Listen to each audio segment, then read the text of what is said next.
Hi everybody, Russ and My Hammers 11. Hope you're all safe and well. If you're new to the channel, please consider subscribing, hitting the bell icon so you're made aware of any time we put new content on. As always, we'd like to thank our channel sponsors, Untuck It. Check them out in the description below. We actually have a draw, the first winners of our weekly Untuck It, and it goes to, I'm just got to think, Peter Singh. Congratulations, Peter. So I'll get in contact with you and you win a free Untuck It shirt. That's not too bad, is it? Just for Christmas. Very nice indeed. Today's guest is another ex-Hammer. Very, very fortunate. It's probably taken us about 5 months here. On our schedules, yeah. Yeah. How are you doing, Ian? How are you, man? I'm doing good, pal. I'm doing good. Yeah, we're recording this the day after Thanksgiving, and we just said before that you're been in a major turkey food coma for the last couple of hours yesterday. Yeah, it was a good one. We had a good turkey, good day. We're still recovering from it, but yeah, it was good. It was fun. Yeah, brilliant, man. Brilliant. Do you deep fry your turkey or do you smoke it? I've never had it deep fried. Everybody says it's the best thing ever, so I got to try it one time. But yeah, just the normal traditional way. Good man. Yeah. That's good. And for those of you who may be a young pups to West Ham, or the less experienced fans, Ian actually he was with us for 2 spells, really. We're going to talk about that obviously in more detail. Yeah, I mean, he originally signed in 94, 95, I think it was, a couple of years. Went to a few loans, went to Luton, went back to the States, came back in 2000, I want to say, and and then coming back to West Ham like they all do. There's something about goalkeepers always coming back to West Ham. We've had like Xhaka on as well, and he obviously left and came back as well. There must be this pull with West Ham that all goalkeepers sort of come back to West Ham. Yeah, it's all good, man. I mean, it's a great club. Yeah, it is a great club. So, how are you, Ian, in this new crazy world we live in at the moment with COVID and everything that's going on in the world? Doing good. I mean, I came back, retired back in California now. So I'm running my own goalkeeping academy. I've worked with LA Galaxy, U.S. national team, just kind of doing specific goalkeeper training all around, and it's going well. And then, the pandemic hit and it's kind of slowed things down. So right now I'm just down to, just doing some private coaching and that. So, but hopefully we can pick it back up. Yeah. And the family are well and everything? Yeah, everybody's good. My son is a goalkeeper as well. He's, trying to get over there. He was born there, so he's a goalkeeper as well. He's trying to get a team to sign him over there. So we're gonna once the time allows, we can get him back over there. Brilliant. And for some people don't know, obviously when Ian came back and made his debut in 2000 for West Ham, sort of 6 years after signing, we eventually got the game. God bless him. At the time, he was the tallest goalkeeper to ever play in the Premier League. I think at that time, yeah. And then there was some Australian guy that came. He didn't last long. No, I can't remember. Yeah. Sorry about that. I think now you're the second or third, because I think there was Pantilimon was 6'8", and you're 6'7", aren't you? Yeah. Nah, bastards. I know.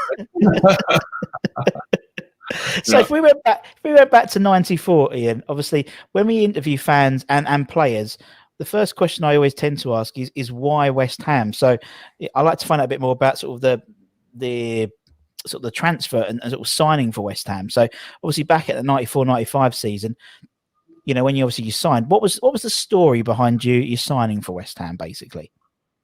Well, I started off in Belgium with FC Bruges, and I think that's where they caught wind of me, as a goalkeeper. I came home for a brief spell with a team called LA Salsa, and that's, I guess, when they saw me play in some games via, I guess, a scout or someone that saw me play. I got a trial over at West Ham, and Redknapp gave me a trial with Billy Bonds was there just at the very end that season when I signed, and then they gave me like an hour and a half tryout, and I mean, that in itself is a story because of just what happened, and but then they just gave me a contract right after that, and it was a complete dream come true. Yeah, exactly. It must have been for like for any professional football player, but particularly one from out of from off the British shores, so to speak, going and playing in England. I mean, you're always playing for in Europe with Bruges. Playing for England must have been in an English team must have been sort of the top. The where you wanted to be, basically, more than anything.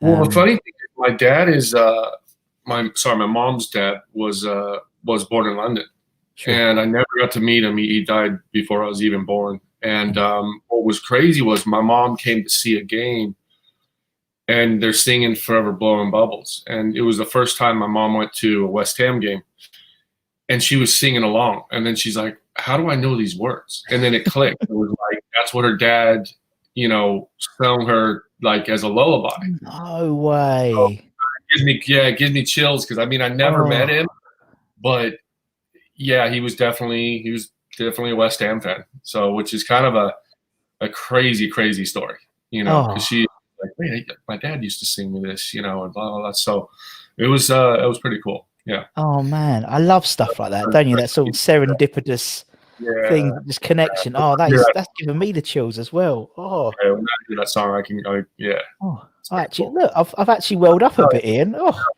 yeah. That's beautiful, man. That's beautiful, crazy, right? Yeah, it's mental, and but I mean, yeah, it's just the whole thing. And then then you join him at West Ham, and then there was.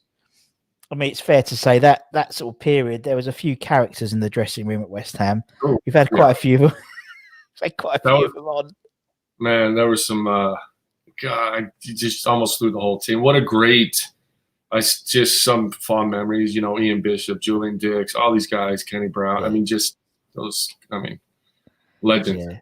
Yeah, legends. They are. Yeah. It's something which I'm. Because we've done quite a few of these now, and so when you're interviewing people, whether it's fans and players, and I think that's something which I think people have lost now in the modern game. Because, like as you said, you reeled off people like Bish, people like Julian, Kenny Brown, all these guys. They're just all characters, and I think now football to me seems a bit uber professional. A bit sterile. I don't think Julian Dix would have many minutes on the pitch with VAR and stuff now. I know, and it's just the boys, the lads we gelled. I mean, there's, like I said, it's just everybody nowadays is just a little bit more cautious. I think part of it is just you got social media. You just wherever you go, there's just cameras. There's that so you got to really be careful what you say. But you're right. I mean, the characters are, they're kind of slowly dissipating out of the game. Yeah, they are. It's a shame because I think it's just, and also I think with a lot of those players you mentioned like Bish and people like that. I mean they were around for a long time as well at one club, and so you build this sort of loyalty towards them. Do you know what I mean? And stuff like that. And as you said, the dressing room was so like. I mean, what was it like? I mean, training sessions must have been a complete riot sometimes, particularly when Harry was in charge of them. By all accounts. If you had in John Moncur, that guy was the funniest man I've ever met in my life. I mean, what a great guy. Yeah. Just the pranks he pulled. Oh man, I can't even. It's too much. We need more time to go over some of those. But he was just the dressing room was. You just smiled from ear to ear sometimes, just laughing. Yeah. Oh, we've had John on. Yeah, it's quite funny with John. We interviewed him, and he's sort of he's a little bit calmed down now. It's a bit sort of But when we started talking about like some of the pranks, you just saw this little glint in his eye, and it was almost like he was back, and he was like, "Oh, let me tell you about this time, and let me tell you about this time, and let me tell you about this time." And it's like, "Oh, John, bless you." He's brilliant. Yeah. They all are. I mean, it was a real special time, I think. But it was because, like, for me, that was like properly in my era. So it's like people like as you said, yourselves and anyone in that era was just like just my sort of I never saw Billy Bonds play. You see, so or I never saw McAvenny play really. But I did see as you said, guys like yourselves and John, and as I said, those were special times. And obviously, as we said, you sort of then went on loan. And what's it like being? going on loan? As you know, what's it like going on loan? I've never asked that question. I don't think. What happened was, I mean, obviously, I had Ludo McCloskey in my first spell, and that guy there's no words enough how good he was. And just, he didn't get injured. I mean, he was always, he would play through a broken arm if he had to. And one game we played against Leeds, he's all stitched up with 15 stitches in his eye, and he's just, I'm good. I'm going back out. So, so I was there, and then I got injured myself. I broke a bone in my hand. And when I got back, Redknapp pulled me in. He's like, look, I really think you're going to do, I want to push you for the starting role. I think you have a potential, when McCloskey moves on or whatever, I think you're the next in line. Let's do it. Let's get down to it, get some, extra training, all that stuff, whatever. And I go out, break my hand. And so I was out for about 2 months. And then when I came back, they put me on loan to first Peterborough. So I went there, played some games, did really well there, and I caught a taste of, started playing in that, and then I came back and we did a tour to Australia, I think it was, and I played all the games there because I was the only keeper. McCloskey went home, and just again did really well in the games. And Redknapp, when he goes, look, and this was at the end of the season, he goes, look, coming in preseason, he goes, man, I want you to make a push. Same thing happened, come out, got injured almost on the first day of getting the balls out, just collided with a player. They fell on me and all that. Just really weird injury. And so same thing happened. I came in and came back from injury, and Redknapp asked me if I want to go on loan to Luton Town. And that's when I went on loan to Luton Town. And then, I was playing, championship, and I was like, look, and Ludo wasn't looking like he was retiring anytime soon. So, I signed with Luton Town after that. But going on loan, I think it's a great system for players that need games. It definitely helped me out. So yeah. Yeah, no, it makes sense. As you said, it's like it, and obviously when you signed, you obviously knew that Ludo was number one as well. So it was like, that's always at the back of your mind, I imagine, isn't it? That that he's going to probably get the nod if you're both fit, and it must be. Is it what's the word? Not demoralizing, but is it like frustrating because you can do a good job, and you've got Ludo. It's. I think what's the main mindset? What gave me like hope was I with no disrespect to Ludo or anything, I was holding my own against him. I mean, in training, I was doing well. And I know it's different, but so in my mind, I'm going, I just need to wait my chance. And it wasn't like I think it'd be tougher if I felt I was way, way, way off. Gotcha. It'd be like, this is hopeless. I'm never going to. So for me, because I felt, and from the feedback from coaches and players and staff and all that was, look, he's Ludo, he's playing, but you're not far off. So just be patient. You never know, red card, injury, not that you wish it on him, but no. Never. But I'm just saying, that's how you get your chances. So I came in every day, and again, it's just I was the first American goalkeeper to sign for a Premier League club. In '94. I'm an American at a Premier League club. I mean, that's in itself. People don't realize, coming from America at that time, not having had goalkeepers that now are household names that are from America, like Friedel and Keller, Howard, and I was one of the first. So it's like, what are you doing here? You know what I mean? Not necessarily West Ham, but like the culture. The culture was like, wait, an American, but no, So I conquered all those, and I had all these personal goals that, and then going back to the granddad, that's kind of a cool little story too. So I'm playing. Could have played for any club, and all of a sudden it's the one that he supported. So dream come true. Exactly. No, it's just as you said, that's will put that little thing about your mum and your granddad rather. That's really just puts things into perspective, really, doesn't it? It was your path, wasn't it? That's what it seemed. It seemed your path. I mean, I think as well, the players then also had an affiliation with the town.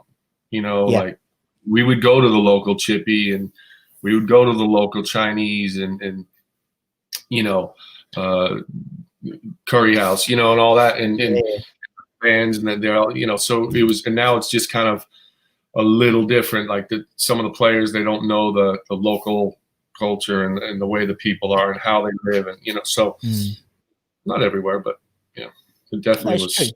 It's true. Yeah. It's true. I mean, I've mentioned it before on the channel.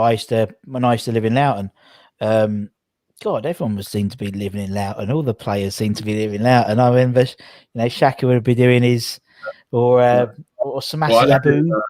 I lived in Waltham Abbey. Waltham Abbey, it's not a million miles away. That's what I mean. So Waltham Abbey, Epping, Loughton, and you'd go and do your shopping. I used to work in the local supermarket, and you'd get Shaka on a Friday doing his shopping, or Samasi Abu, or Paul Kitson buying pick and mix sweets in Woolworth. So you'd see people about, and as you said, it's part of they knew things, and it was you'd see them, and nowadays everyone, fair play to them, they're in their, apartments in Canary Wharf and stuff. It is different now. The money's different as well, isn't it? So, so obviously you went to Luton, then you went back to the States for a bit, and then in 2000, as you said, you went and I think was it Cardiff? You came, it was Cardiff, wasn't it? You originally signed for Cardiff. I signed. It was literally for one game. Yeah, they had an injury, and the coach at the time asked me to just bail out, like help him out a little bit. It was like a thing. So, go on. I'm sorry I cut you off. No, it's cool, man. It's cool. No, it just adds extra context rather than just a list of clubs. That's what I mean. So, and again, how does that happen? Because I'm not being funny. You're over in the States, and then someone says, "Oh, do you want to come and play a game?" And then it just seems a bit. Well, what happened was, so I signed for Luton Town, and then I thought I'd give a shot to the MLS. And I came back to play in America with New England. Yeah. And at that time, I hated it. I couldn't get out of there quick enough. So what happened was I signed for New England. I got out of my contract and I came back to England. Didn't necessarily get out of that contract yet, but I came back to do some trials to try and get back. And that's when I went to Cardiff. Yeah. So I came back. Cardiff needed a keeper. I went there. I was training for a little bit, and then literally signed for I think it was one game or something like that. Gotcha. And that's when then West Ham came back in when Shaka. I think he broke a foot or something, or I think he broke his leg or something like that. Yeah. Yeah. So and again, Redknapp again. He knew he was around. Was it a phone call from H and said, "Look"? Yeah. H just called up. He's like, "Hey, you want to come back?" And I got a little keeper crisis going on. And he saw me. I played a game. God, we're going all over the place. But I played a game for Ruston and Diamonds in the FA Cup. So when I first came back to go on some trials, my ex-Luton coach Terry Wesley calls me, and he's like, "Hey, you want to play a game for us?" And I'm like, "Sure." It was like maybe a Saturday. And I go, "Who are we playing?" He goes, "Leeds United on Monday." And it was like on TV and everything. I was like, "Sure." And they were non-league, so we're going to get our ass kicked. We're going to, I'm going to have a lot of work, And we ended up doing really well. We tied 0-0 at home, and then we lost, I think it was 2-1 away or 3-1 maybe. But the 0-0 at home, I had a lot of saves. So a lot of people were aware I was trying to come back and all that. So it raised a little bit of, hype for me. And then, H saw me when Shaka got injured. He called me right up. That's brilliant, man. And then obviously, and then you finally make your Premier League debut, man. Yeah. What was that like? What was that like? Seriously, man, that must have been like the pinnacle, man. Oh, God, it was just so many emotions. It was just the perfect setting, pouring rain, work from home, great crowd, great, back and forth game. I think we won 2-1. Yeah. And I had a lot of saves. I had about 5 or 6 saves and did really well, I felt. And then just when that final whistle blew and we got the win, I kind of went nuts. I think the camera went off to, do their commercials and that, but I was at the other end. I ran across the whole pitch to the West Ham end, and just was going nuts. So yeah, I played with a lot of heart. Yeah, and then obviously, and not only that, obviously, then you played another couple of games, and you managed to get out and play in front of the West Ham at Upton Park as well, which again is and you hit a clean sheet that day. I think the first game. Yeah. We won Coventry. The unfortunate part was in the Coventry game, and I don't think a lot of people know this because Coventry, I tore my thigh muscle 20 minutes in. No. So my debut at home, I go to kick a ball out, and I just pull up, tore a thigh muscle, which crazy. I'd never torn a muscle in my whole career until that point. I've broken a bunch, like with goalkeepers, you break a finger and whatever. And all of a sudden, I'm like, are you kidding me? And I was like, probably looking to finish out the season because Xhaka was still way away. Yeah. And so I'm like, and at this point, we didn't even have a backup keeper because everybody was injured. Yeah. So I'm playing about 60 minutes with a torn thigh muscle. Yeah. And it was like, oh, okay. So I was trying to hide it the best I can and just do what I could for the team to keep, it's hard to put a player in goal. So I could kind of move lateral, I could dive, but it hurt like hell. And then if I had to come out and clear a ball over the top of the back line or something, there was just no chance. So luckily that didn't happen. And, my defenders that day took care of me, and Rio and, Igor and all that. So, yeah. It was, you had a couple of good defenders in front of you, a couple of good centre backs in front of you, so you'd have been all right. But and then I think 5-0, and you get a clean sheet as well, despite playing 60 minutes with a torn. Fucking hell, man! Yeah, seriously, crazy. Yeah, crazy, man. Right, but okay. The walk in Park with the, they're singing exactly. And, and that's extra poignancy to yourself as well, obviously with your mum as well. So. That would have been something. I said, there's millions of people who would be in your position. You know what I mean? Love to be in your position just to walk out and see, especially Upton Park. That's not going to happen now ever again, is it? So it's at the London Stadium. So no, it's amazing, man. My son really never got to experience that. He was too young. Too young. I'd love to have had him seen Upton Park. Maybe he'll play in the Olympic Stadium. Who knows? Yeah, of course he will. Well, and hopefully next Saturday we'll be having fans in there soon. So hopefully 2,000. I hope. So we'll see, man. Because that's the tier. That's the tier we're in. We're in London's in tier 2. So we have 2,000 fans. Which is my son on trial there for a couple of weeks to West Ham. Yeah, he's looking like he might.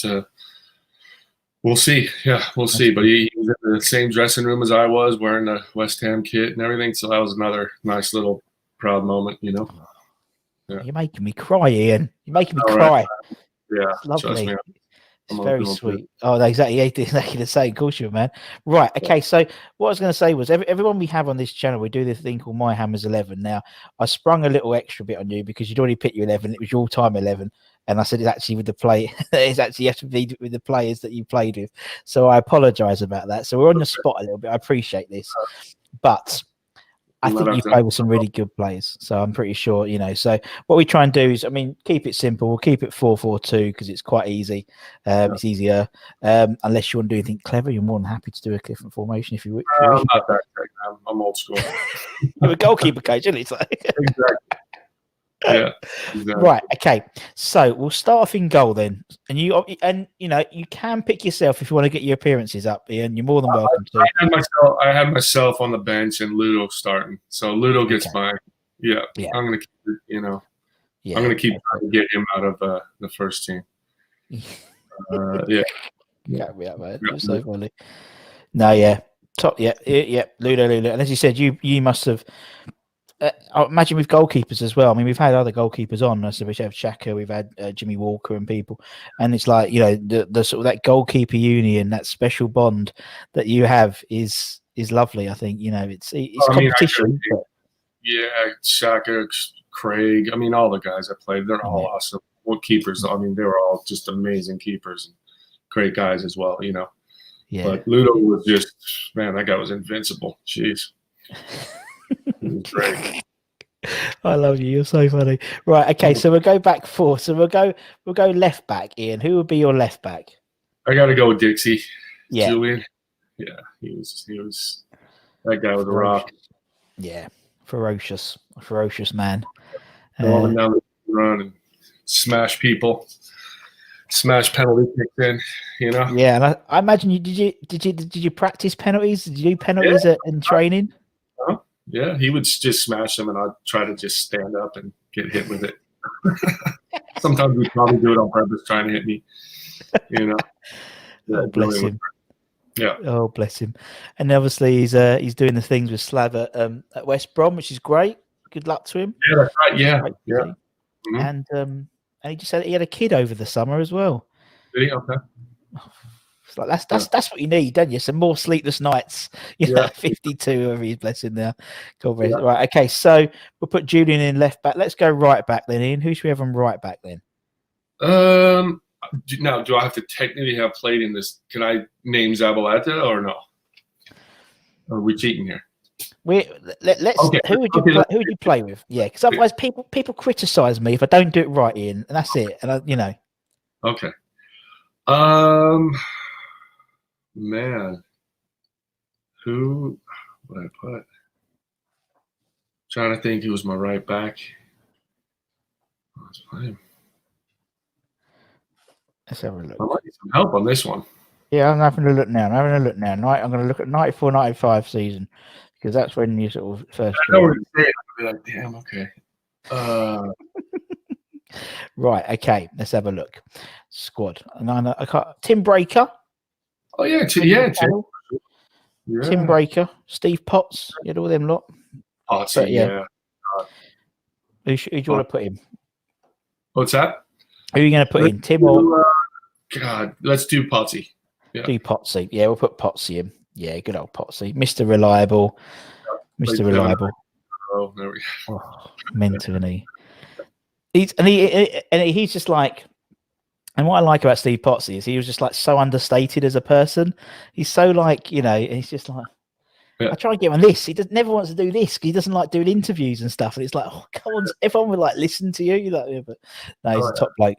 Top guy. Right, put Potsy in. Right, centre backs then. Now, obviously, as a goalkeeper, that centre backs is a crucial to keep help you out. I had a couple of good ones. I mean, I had Igor and Rio. So I mean, those two, they were pretty solid, you know. When someone like Rio Ferdinand turns up as a kid and you know, and he starts training with you, as a professional football player, can you see and you know, do you go, oh, he's going to be good? He's a good player, or you know, can you tell straight away that someone's going to be a good player? Some surprise you, but those guys didn't. The Rio and Frank and Joe and all those guys, Joe Cole, they had something special from day one. And Rio had a very like kind of dominant presence, which is like what you want from a center back, a goalkeeper, someone that's like walks in a room and you know, and he had that right away. And I could tell because my first spell, he was you know, still coming through really. Cool, and then my second spell, he was real. So him and I were pretty good friends, and we would always go driving around. I had my American SUV that I brought over, and I had like 3 subwoofers in the back, and we would just go cruising around, you know, Waltham Abbey and Loughton and all that. And just living the dream, Ian. Yeah, it was fun, but yeah, we were yeah.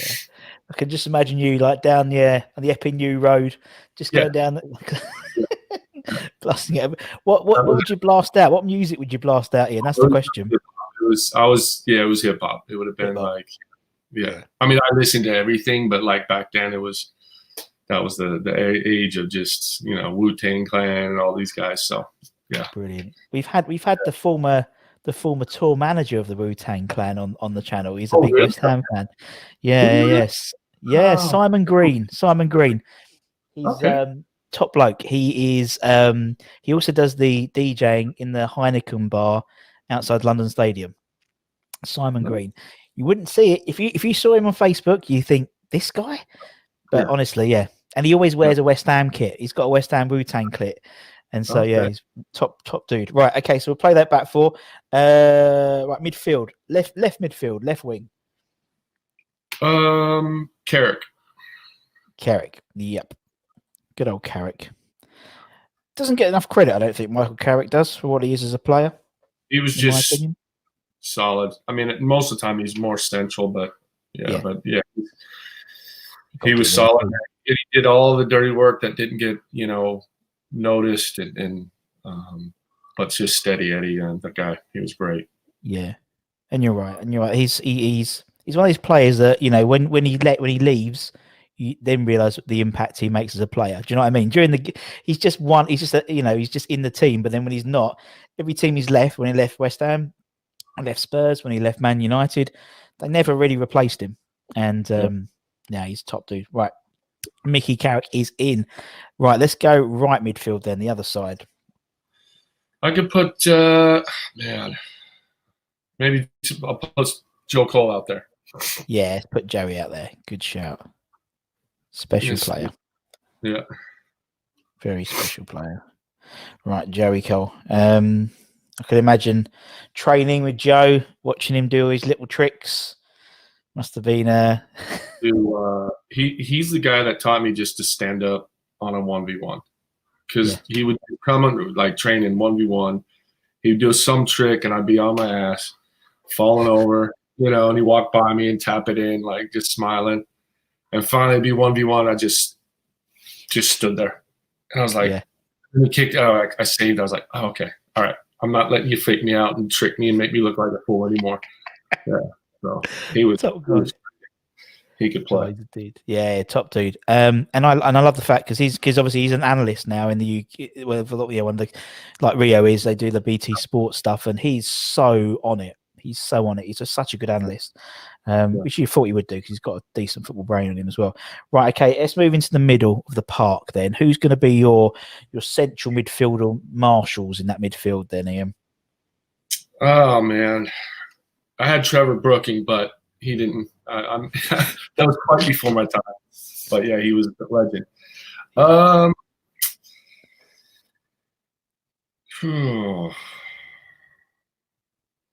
Well, I have DiCanio, but I have kind of up front. But he could drop in a little bit, so I'm kind of hesitant on. But then you have Joe Cole, who's attacking as well. Carrick would have to do a lot of holding. Yeah, you'd have to do a lot of holding if you throw DiCanio in the mid, attacking mid. Let's think. You got you got Frank, you got Bish, you got Monks. Oh, what am I thinking? Yeah, okay. Sorry. What are you thinking? Yeah, you got me on the spot here. Yeah. Oh, okay. Change the plan. Yeah, I'm gonna go with let's go with Bish in mid. Yeah. That sounds good. Yeah, we've got Bish in. Yeah. Good old Bish. Top bloke. And also he's over your side, so he's close to you. Bish and Lampard. Bish and Lampard. That's a partnership. That's a partnership, isn't it? That's decent. Yeah, he's well decent. I like that. But yeah, no, Bish was top guy. Big fan of Ian Bishop. Good fan. Yeah. And he was one of my good mates when I was there. Yeah, and he's nearer you. He's your side of the water now, so he's closer to you if you didn't pick him. So it'll be all right. Yeah. Yep. Right. All right. Okay, let's go up front. So now you did say DiCanio. Yes, he's definitely he's one of the best players I ever played with. What was he like as a person? Well, you're gonna love this story now because that goal I have to take some credit for. Oh, here we go. Okay, let me just listen. Yeah, okay. I'm gonna say it for the first time live. I'm gonna take some credit for it because the week before we're training, excuse me, and we're playing small-sided games and all that, and he's doing that kick, every single time he can. Like cross comes in, he could have met it with his head. Instead, he slows down and does this thing. It flies over 50 feet.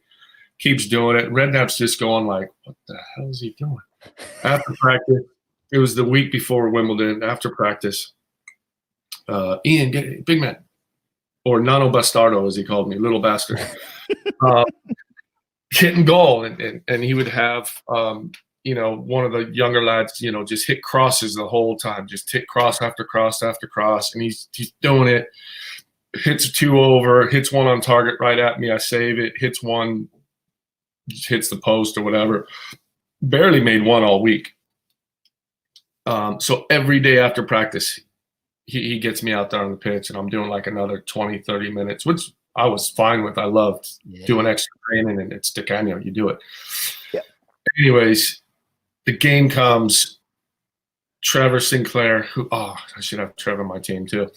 I don't know what was even better, the goal or the cross from Trevor, because if you look at it, it's on a dime, just in his run, and it was like this slow motion. I go, the ball came in, and I just saw the way Di Canio was coming up to it. I go, he's gonna do it. In my mind, I was like, he's gonna do it. Hit it, boom, goal of the season, whatever. And the camera kind of cuts away for the replay. Yeah, but I wish there was more footage, because he comes up the thing and like gives me a little hug, because the whole next, So technically, I scored that goal. Yeah. I like that. Yeah, I like that. Without the extra training that he had, he would never have scored that. So I'll take credit. Take total credit for that. Right, so we've got one more player up front. Now you could. I know you forgot about Trevor. You could play Trevor up front because he started up front.